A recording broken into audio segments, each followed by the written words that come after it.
But first of all, I think everyone in this room has heard that the United States of America will reopen a diplomatic office in Nuuk in the near future.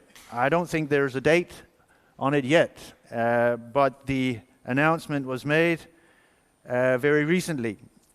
So it's very appropriate that a close partner for many, many years is represented today by the American ambassador to the Kingdom of Denmark, including, of course, Greenland and the Faroe Islands, Ambassador Carla. Thank you very, very much for traveling. We're very happy you're here. It's all yours, and thank you very much. And we're very excited to learn about this new office and what's in it for Greenland and what it's all about. Thanks very much for being here. It's all yours. Thank you.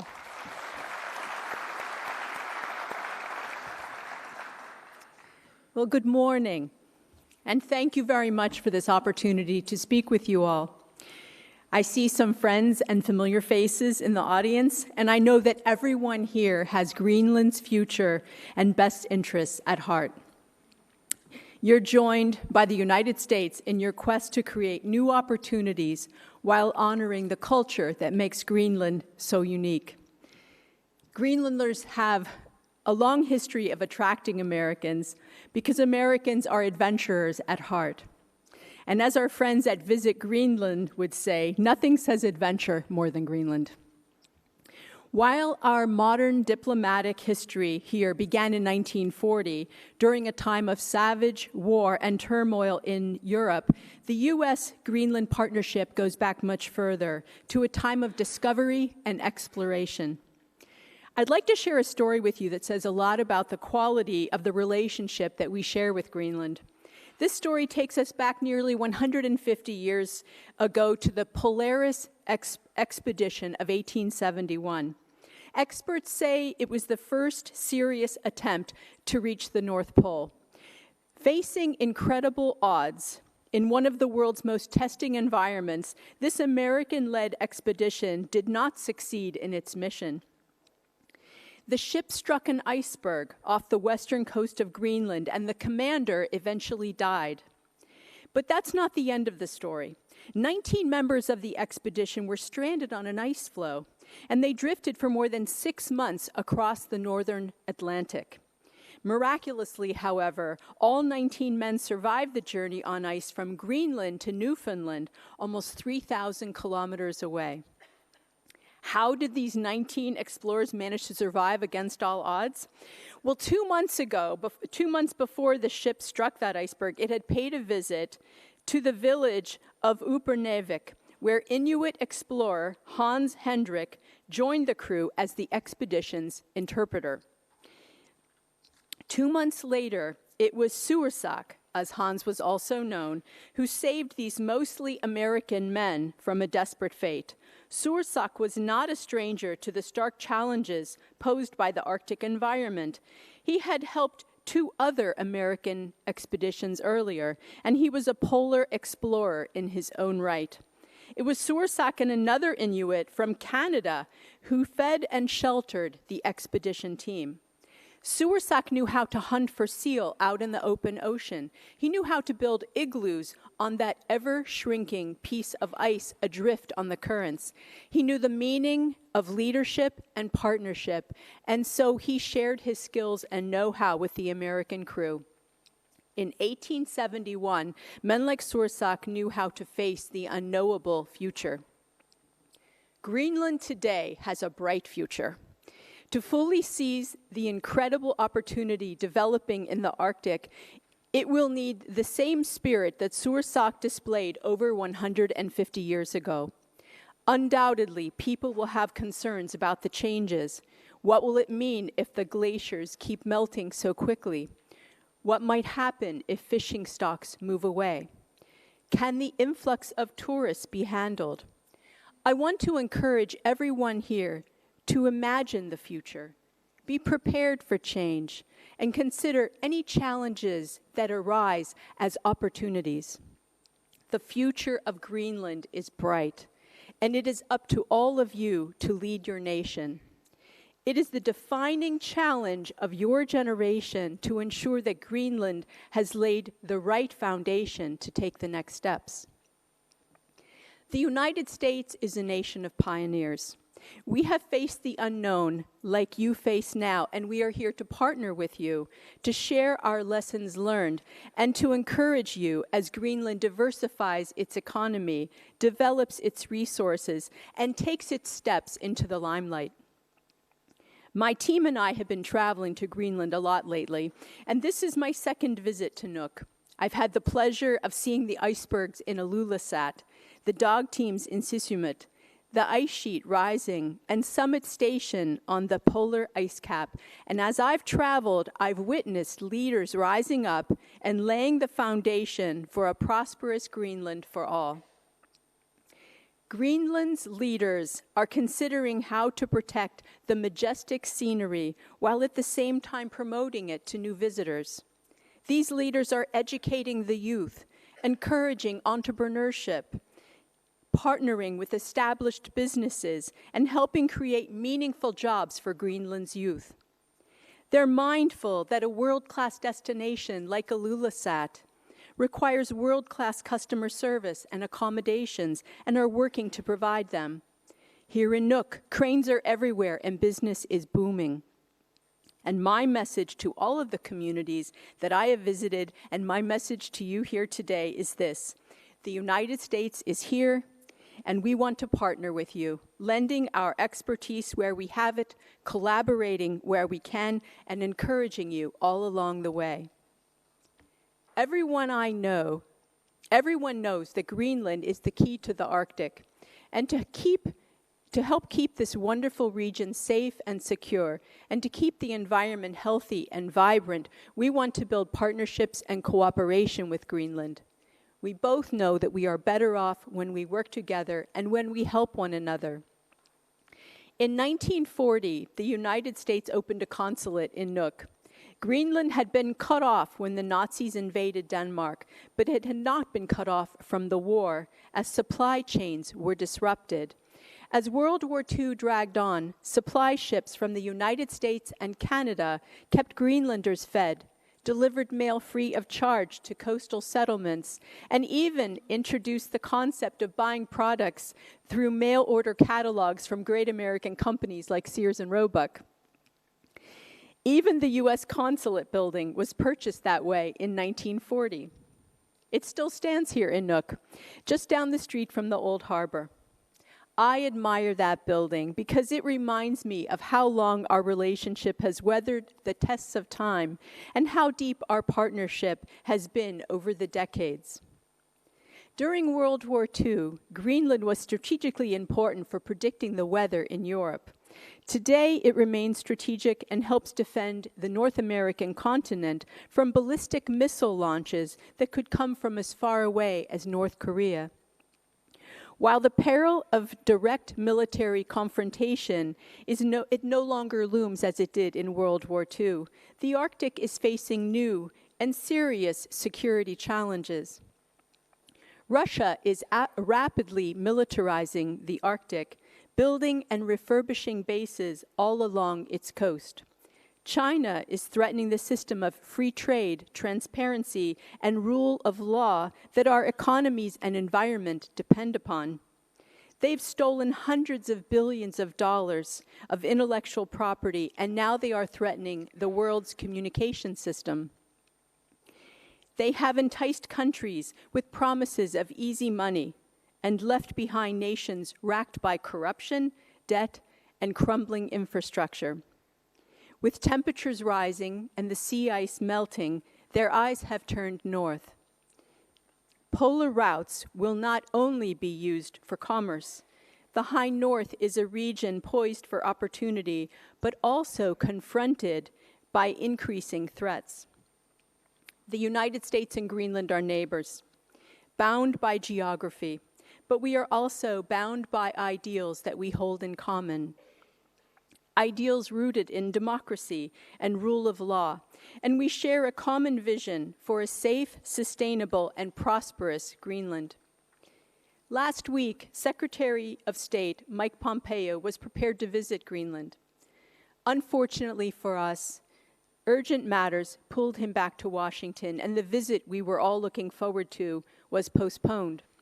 But all of us, Greenland, Denmark, and the United States, put in an incredible amount of effort and resources in planning for that visit. But all that work was not in vain, as we will find another opportunity for the Secretary of State to visit Greenland. The United States understands the importance of Greenland, particularly in these times of rapid environmental and geopolitical changes.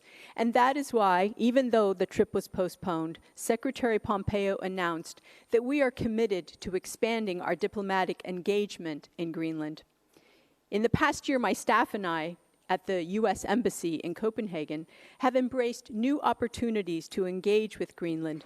We've traveled more regularly and more extensively than ever before, visiting places beyond Nuuk, like Asiat and Narsak, to better understand local issues and opportunities. And this summer, our outreach and presence will become even greater. A great U.S. diplomat, our very own Sung Choi, has already begun spending half his time here in Greenland to strengthen our partnership with Greenlandic institutions and the Greenlandic people. Sung, would you please stand up and just introduce yourself to everyone?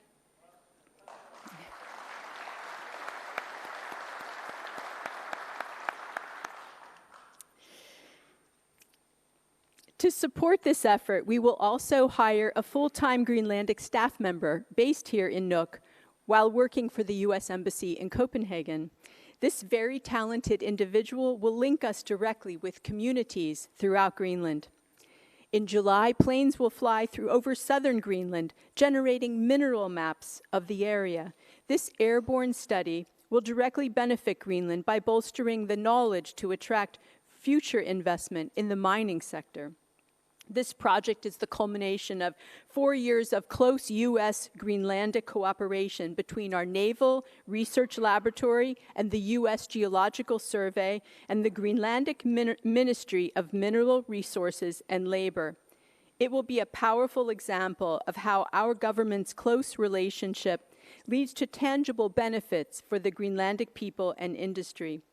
We are also working very hard to make the large amounts of research carried out by U.S. scientists more accessible to those who are interested in it here in Greenland. Last year, I attended a workshop right here in Nuuk that brought together more than 50 Greenlandic and American researchers. The organizers of that workshop will soon release their findings on how we can help expand the benefits of the cutting-edge research that takes place each year on the Greenlandic ice sheet. Everyone knows that Greenland is the key. Sorry about that. This research carries great potential for Greenland and for the world, and it's made possible because of earlier partnerships between the United States and Greenland. The runways that the United States built for the military have been repurposed, and 2 of them now operate as international airports for Greenland. And the airport in Kangerlussuaq has an enormous economic impact as a result. We estimate that in Kangerlussuaq alone, U.S.-related spending from researchers and the military provides tens of millions of kroner annually to Greenland's economy. And I want to expand our economic relationship to new frontiers. We're holding conversations with KNR, Royal Arctic Lines, and Air Greenland to find opportunities to expand commercial links to the United States. We're working with our partners in the state of Maine who are interested in increasing U.S. exports to Greenland and receiving Greenlandic imports. While we seek to expand our broader economic relationship, we are also eager to collaborate with Greenland on harnessing the potential of its own people. Greenlandic economic success and growth is at the heart of sustainable development and sustainable communities. And entrepreneurship, actually creating a business based on an idea and then growing that business, is key to that success. That is the key to America's success. I know that the Greenlandic government is hard at work on providing big-ticket items like infrastructure and power to help diversify the economy.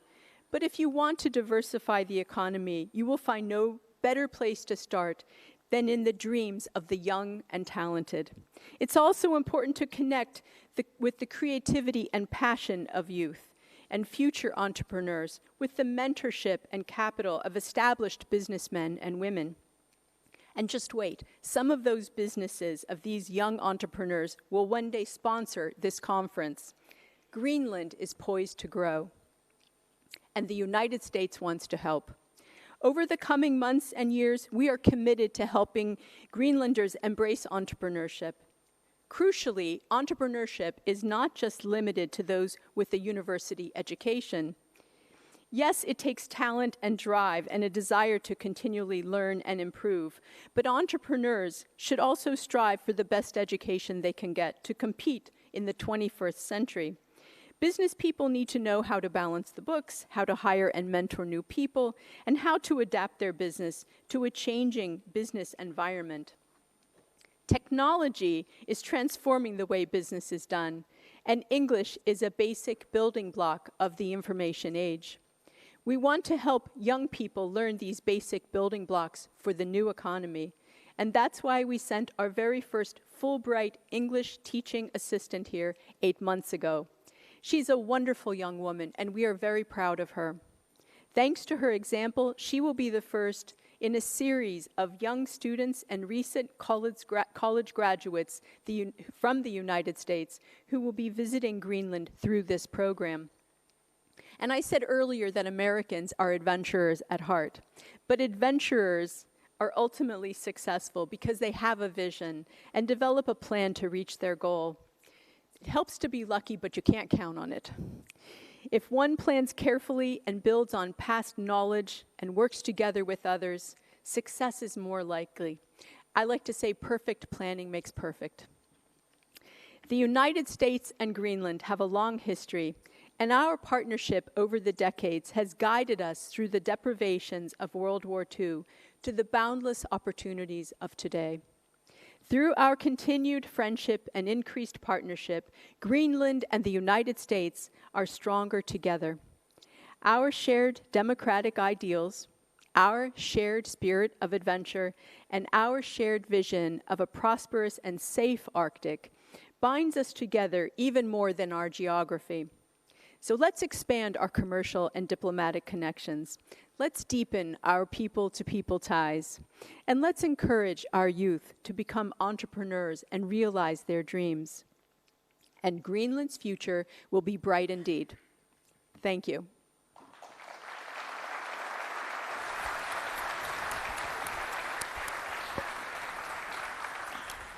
Thank you very, very much, Ambassador. I think this was very enlightening in telling us also of the potential for further cooperation between Greenland and the United States. And welcome to Mr. Sun. I'm not in a place to welcome you, but I do so anyway. Ambassador, I will be very happy to invite you back here in a few minutes for the panel discussion. Thank you.